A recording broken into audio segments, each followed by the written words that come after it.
दोस्तों फाइनली हम लोग 5th चैप्टर खत्म करके 7th चैप्टर पर पहुंच चुके हैं, जिसका नाम है कोऑर्डिनेट ज्योमेट्रिक, हिंदी में बोले तो निर्देशांक ज्यामिति। निर्देशांक ज्यामिति पढ़ने से पहले आपको कोऑर्डिनेट के बारे में बेसिक जानकारी होना चाहिए। तो पहले कोऑर्डिनेट के बारे में बेसिक जानकारी लेंगे, उसके बाद पढ़ेंगे हम लोग निर्देशांक ज्यामिति, जहां पर दूरी सूत्र होगा, कॉलिनियर किसको बोलते हैं, सेक्शन फॉर्मूला क्या होता है, ये सारी बातें हम पढ़ने वाले हैं। तो जो एक्स वाला जो पॉइंट, जो एक्स वाला जो लाइन होता है, इसको हिंदी में भुज बोलते हैं और इंग्लिश में अवशिष्या।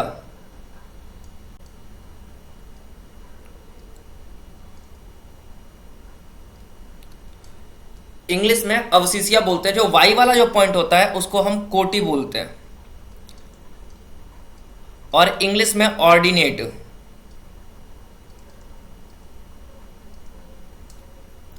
इंग्लिश में बोले तो ऑर्डिनेट और हिंदी में बोले तो कोटि, और एक्स वाले पॉइंट को भुज और अवशिष्या। ठीक है, जो x का जो इधर वाला जो साइड होता है, जो पॉजिटिव साइड होता है, इधर वाले को हम प्लस बोलते हैं, जिसके ऊपर डैश लगा होता है उसको माइनस बोलते हैं। y इधर ऊपर वाले को प्लस का बोलते हैं और y में जो डैश लगा होता है उसको माइनस का बोलते हैं। दोस्तों इस चतुर्थांश में 4 हिस्से होते हैं, जिसको पहले वाला जो इधर का होता है इसको हम पहला क्वाड्रेंट बोलते हैं, इसको दूसरा क्वाड्रेंट, इसको तीसरा क्वाड्रेंट, बोले तो थर्ड क्वाड्रेंट है ना, इसको फोर्थ क्वाड्रेंट। ठीक है, जो फर्स्ट क्वाड्रेंट का जो साइन होता है, आपसे पूछा जाएगा बताओ पहले क्वाड्रेंट का साइन बताओ क्या होगा। तो याद रखना, जब कभी चतुर्थांश में कुछ भी शो करते हैं तो पहले हम x लिखते हैं और फिर हम y लिखते हैं। इसीलिए आप लोगों ने 9th क्लास में जब पढ़ा था वहां पर 9 और 9 और 6 लिखा था, मान लो ऐसा कुछ लिखा हुआ मिलता था, आप पहले वाले को x बोलते थे और दूसरे वाले को y बोलते थे। हम लोग साइन भी ऐसे ही बनाएंगे। मैंने बोला बताओ मुझे फर्स्ट चतुर्थांश का साइन बताओ क्या होगा, तो आप पहले चतुर्थांश का साइन पहले x का लिखेंगे, तो x का साइन क्या है, प्लस का, और y का साइन क्या है, प्लस का। तो मैं क्या बोलूं, पहले चतुर्थांश का साइन क्या है, तो प्लस और प्लस। मैंने बोला दूसरे चतुर्थांश का साइन बताओ क्या होगा, तो दूसरे चतुर्थांश के साइन के लिए पहले माइनस का और फिर y किसका है, प्लस का, तो यहां लिखेंगे माइनस और प्लस।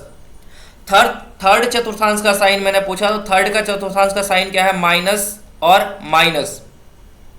फोर्थ का पूछा तो फोर्थ का पहले प्लस, ये x का लिखेंगे तो x है प्लस का और y है माइनस का, तो क्या बन गया फोर्थ का, प्लस और माइनस। ये जो आपको जो O वाला जो पॉइंट दिख रहा है ना, इस O को इंग्लिश में मूल बिंदु, सॉरी हिंदी में मूल बिंदु बोलते हैं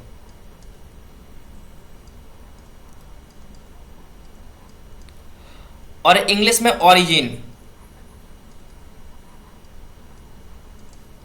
ठीक है, इंग्लिश में क्या बोलते हैं, ओरिजिन बोलते हैं। आप लोगों ने जो 10वीं क्लास, सॉरी जो 9वीं क्लास में जो सीखा था, 9वीं क्लास में क्या सीखा था कि मान लो कोई 2 और एक 3 पॉइंट है, इस 2 और 3 पॉइंट को लिख के दिखाओ कहां पर लिखेंगे। तो आप लोग क्या करते थे, यहां पर आते थे, कहीं पर भी जहां पर 2 और 3 पॉइंट होता था वहां पर आप लोगों ने क्या किया था, यहां पर 2 और 3 आकर के ऐसे आकर के शो किया था, ऐसे ही काम किया था,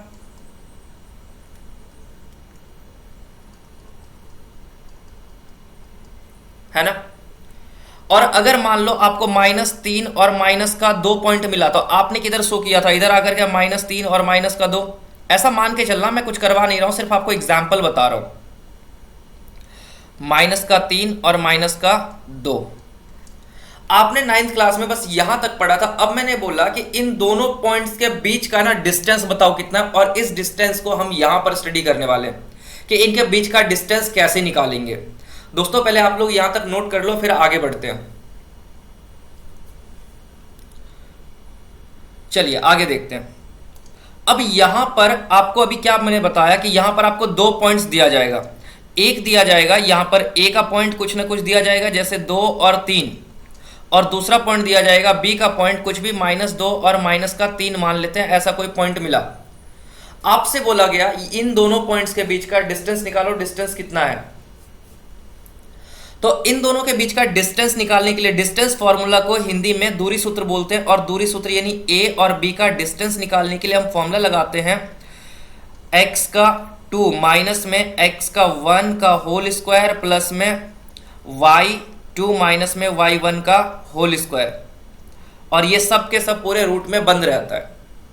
ठीक है, अब आपको ये दिक्कत आ रहा हो कि x2 किसको बोले, x1 किसको बोले, y2 किसको बोले, y1 किसको बोले। मैंने अभी आपको क्या बताया, इस पॉइंट को x बोलेंगे और इसको y बोलेंगे, इधर वाले को भी x बोलेंगे और इसको भी y बोलेंगे।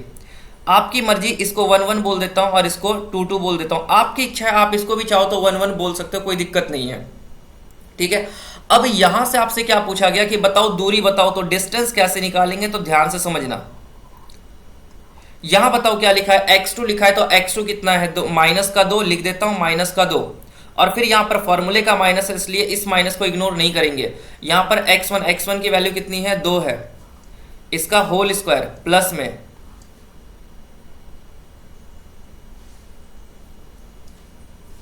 अब y2 की वैल्यू कितनी है, 3 है, तो यहां 3 लिखेंगे और माइनस का साइन है, अच्छा ये 3 माइनस का था इसलिए माइनस लिखेंगे। और यहां पर y1 किसका है, माइनस का है, इसलिए हम क्या करेंगे, यहां पर भी माइनस लिखेंगे। ऊपर होल स्क्वायर है तो होल स्क्वायर लगा देंगे।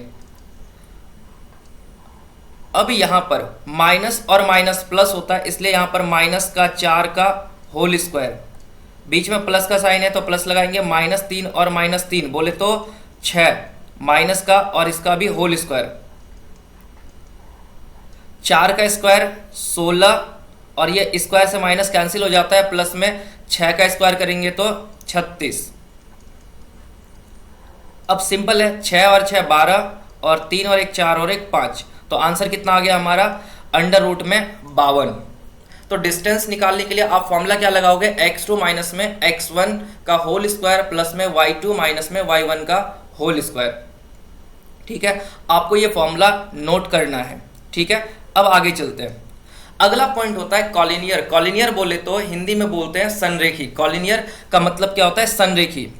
जब 3 बिंदु एक ही लाइन पर होता है, जब 3 बिंदु एक लाइन पर, मान लो एक ए पॉइंट मिल गया, एक बी पॉइंट मिल गया और एक सी पॉइंट मिल गया। हम यहां पर कॉलिनियर को ना 2 तरीके से फाइंड आउट कर सकते हैं। कितने तरीके से, 2 तरीके से कॉलिनियर को फाइंड आउट कर सकते हैं। यहां पर मान लेता हूं एक ए पॉइंट में एक्स वाई रहा होगा, मान लेते हैं ऐसा कुछ होगा, बी पॉइंट में भी एक्स वाई रहा होगा और सी पॉइंट में भी एक्स वाई रहा होगा। कॉलिनियर का मतलब क्या, अगर आपसे पूछा जाए बताओ कॉलिनियर है कि नहीं है, तो कॉलिनियर का मतलब क्या है, कॉलिनियर का मतलब होता है कि 3 पॉइंट एक ही लाइन पर होना। मतलब मैं 3 पॉइंट एक ही लाइन पर होने का मतलब क्या है, बातें ध्यान से समझना। जब याद रखना, अगर आपसे पूछा जाए मुझे बताओ कॉलिनियर है कि नहीं, आपको बताएगा नहीं कि कॉलिनियर है, आपसे पूछा जाएगा मुझे बताओ कॉलिनियर है कि नहीं है, तो आप क्या करेंगे, सबसे पहले ए बी का डिस्टेंस निकालेंगे। ठीक है, यानी इन दोनों के बीच का डिस्टेंस निकालेंगे। फिर क्या करेंगे, बी सी के बीच का डिस्टेंस निकालेंगे और उसके बाद क्या करेंगे, इन दोनों का डिस्टेंस निकालेंगे। जब इन दोनों का डिस्टेंस निकालेंगे तो आप क्या करेंगे, ए बी और बी सी को जोड़ेंगे और चेक करेंगे क्या ए सी के बराबर आता है। अगर ए बी प्लस में बी सी किसके बराबर आ जाएगा, ए सी का। जैसे ए सी के बराबर आएगा मैं क्या बोल दूंगा, ये जो 3 बिंदु है ना, ये तीनों बिंदु क्या होंगे, एक ही लाइन पर होगा। ये तो एक तरीका हो गया। अब ध्यान से सुनना, मैं ये कह सकता हूं कि 3 बिंदु, ध्यान से समझने की कोशिश करना, क्या मैं ये कह सकता हूं कि अगर 3 बिंदु है ए बी और सी, अगर ये 3 बिंदु है, एक सेकंड, हाँ ये 3 बिंदु दे रखा है ए बी और सी। अब यहां पर, अब मैं क्या कहना चाहता हूं, ये वाला जो ए का जो पॉइंट है ना वो यहां पर होगा, तो अगर मैं ऐसा मान सकता हूं क्या, जो अगला जो बिंदु जो बनने वाला है वो कुछ इस तरीके से दिखेगा, पहला सी पॉइंट दिखेगा और दूसरा इधर वाला बी, और ये जो बीच में होगा वो ए होगा। मतलब यहां पर जो 3 पॉइंट है, अगर मैं त्रिभुज का क्षेत्रफल निकालूंगा तो मुझे बताओ त्रिभुज का क्षेत्रफल कितना आएगा यहां पर, और यहां पर त्रिभुज का क्षेत्रफल कितना आएगा, सोच के देखना। त्रिभुज के क्षेत्रफल के लिए कोई ना कोई एरिया बनना बहुत जरूरी है।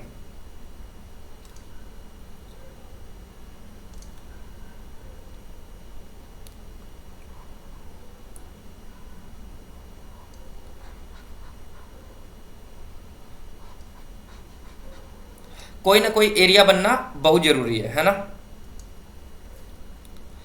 अब यहां पर कोई ना कोई एरिया, इसका मतलब क्षेत्रफल भी कुछ ना कुछ आएगा, कुछ ना कुछ क्षेत्रफल जरूर आएगा। लेकिन यहां पर क्या किसी तरह कोई एरिया बन रहा है क्या? अगर नहीं बन रहा है इसका मतलब क्या है कि इसका क्षेत्रफल क्या होगा? 0। यानी अगर आप कॉलिनियर निकालना चाहते हैं तो कॉलिनियर दो तरीके से निकाल सकते हैं। पहला, त्रिभुज का क्षेत्रफल निकालिए। अगर त्रिभुज का क्षेत्रफल 0 आता है तो क्या बोलेंगे? तीनों पॉइंट एक ही लाइन पर होगा। ठीक है। और दूसरा तरीका क्या है कि आप क्या कीजिए, पहले ए बी का डिस्टेंस निकाल लीजिए, फिर बी सी का डिस्टेंस निकालिए, उसके बाद फिर ए सी का डिस्टेंस निकालिए। ए बी और प्लस में बी सी और बराबर हो जाएगा ए सी के, तो क्या बोलेंगे? ये लाइन कॉलिनियर होगा। कॉलिनियर समझ में आया? अब अगला टॉपिक है हमारा मूल बिंदु। मूल बिंदु को ध्यान से समझना, इस टॉपिक को ध्यान से समझना। टॉपिक कौन सा है हमारा? मूल बिंदु से दूरी या फिर डिस्टेंस फ्रॉम द ऑरिजिन। और आपको पता है कि ऑरिजिन जो है हम इसको बोलते हैं, है ना? ऑरिजिन से बोले तो ऑरिजिन का जो पॉइंट होता है वो होता है 0 और 0। ठीक है। मान लो एक बिंदु इधर दे दिया या यहां पर कहीं पर दे दिया और मुझे बोला गया कि डिस्टेंस निकालो कहां से? तो फ्रॉम द ऑरिजिन। ये ए पॉइंट है और ये ओ पॉइंट है। उसने क्या बोला? ऑरिजिन से ना ए पॉइंट का डिस्टेंस निकालो कितना है। अब यहां पर डिस्टेंस निकालने के लिए तो सिंपल फॉर्मूला हम क्या लगाएंगे? आप लोगों ने पढ़ा है कि दूरी सूत्र का फॉर्मूला क्या है? x2 माइनस में x1 का होल स्क्वायर प्लस में y2 माइनस में y1 का होल स्क्वायर। ये पढ़ा है आपने।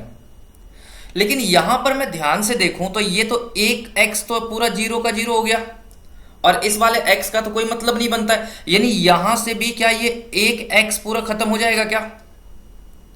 बिल्कुल खत्म हो जाएगा।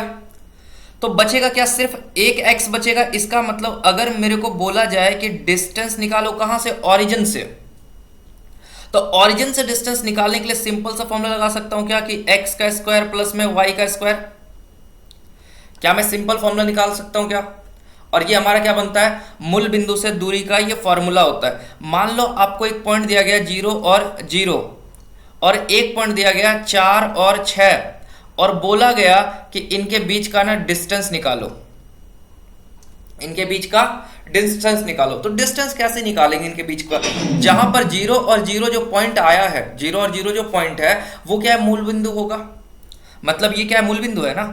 और मूल बिंदु का मतलब क्या है कि ये 0 और 0। तो मेरे से पूछा क्या जा रहा है कि मूल बिंदु से दूरी पूछा जा रहा है ना? Distance from the origin. और distance from the origin simple से इसको x मान लेता हूं और इसको y मानता हूं, इसका तो कोई मतलब ही नहीं बनता है। तो सिंपल क्या करूंगा? यहां पर x और y यहां पर पुट करूंगा। ये मतलब 4 का स्क्वायर और प्लस में 6 का स्क्वायर। 4 का स्क्वायर 16 और प्लस में 6 का स्क्वायर 36। इनको जोड़ लेंगे तो इसका कितना आ जाएगा? 6 12, 3 4 और 1 5, यानी अंडर रूट में 52। सेम वो पिछला वाला एग्जाम्पल ही मैच कर गया। दोस्तों इसका जो क्वेश्चन प्रैक्टिस है वो हम लोग नेक्स्ट वीडियो में करेंगे। ये सिर्फ बेसिक कॉन्सेप्ट के लिए था। तो जहां तक आपको पढ़ाया गया है आप वहां तक कॉपी में नोट कीजिए और इसको वापस से एक बार रिवाइज कीजिए। नेक्स्ट वीडियो बहुत जल्दी मैं आप लोगों के लिए लेके आऊंगा। ठीक है। तब तक के लिए अगर आप लोगों को वीडियो अच्छा लगा हो तो आप वीडियो को लाइक कर दीजिए और चैनल को सब्सक्राइब कर लीजिए। धन्यवाद दोस्तों। Good luck.